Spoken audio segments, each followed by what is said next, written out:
guys, sorry about my voice and it being all like, groggy and not fun. I'm still kind of sick and it's still a little raw, but here is my fiction book talk about my novel. So the title of my book is called Cress, and it's by Marissa Meyer, and it's part of the Lunar Chronicles. The genre of this book is science fiction, and our main characters include Cress, who's right here. Her storyline sort of follows that of Rapunzel's, where she's trapped up in a satellite rather than a castle or a tower. She is a hacker and can hack into computers and systems really well, and so she really helps out the crew. So Cinder is our main protagonist, and her storyline follows that of Cinderella's in the first book of these chronicles, and so she's a cyborg and she's the main protagonist. Thorn is their captain. He's really important, especially to Cress. And then we have Kai as our last protagonist, and he is the ruler of the Eastern Commonwealth, so he kind of rules over Asia. Our main antagonist, is Queen Lavanna. She is the evil queen, and she is up to some bad things. So a few of our honorable mentions for good and bad guys is Jason. He works for the queen, and Winter, who is the queen's stepdaughter, her storyline follows that of Snow White's. Then there was Dr. Erland, and he really helped Cinder out a lot in the first book and in this one. And then there's Mistress Sybil, and she is the one who locked Cress away in her tower.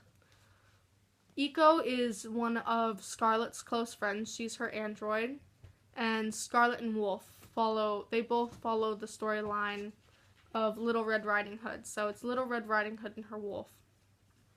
So the setting of this story takes place in the future and on Earth and space. It also takes place in Africa and Asia.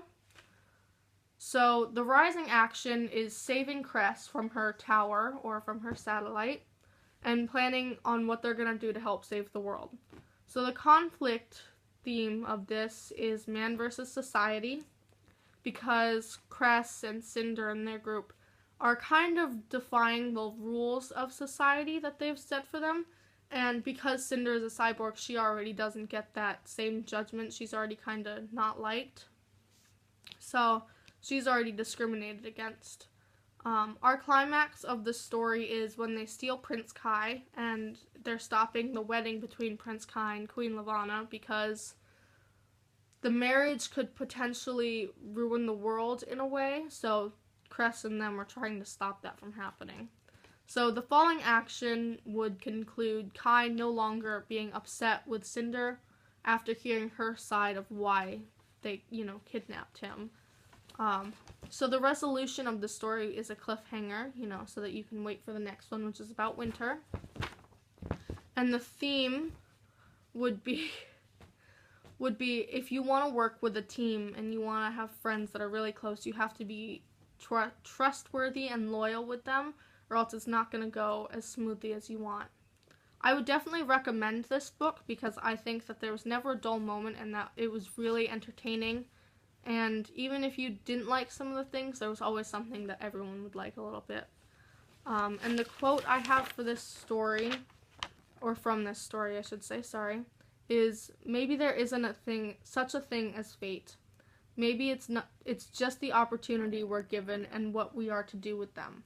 I'm beginning to think that maybe great epic romances don't just happen. We have to make them ourselves.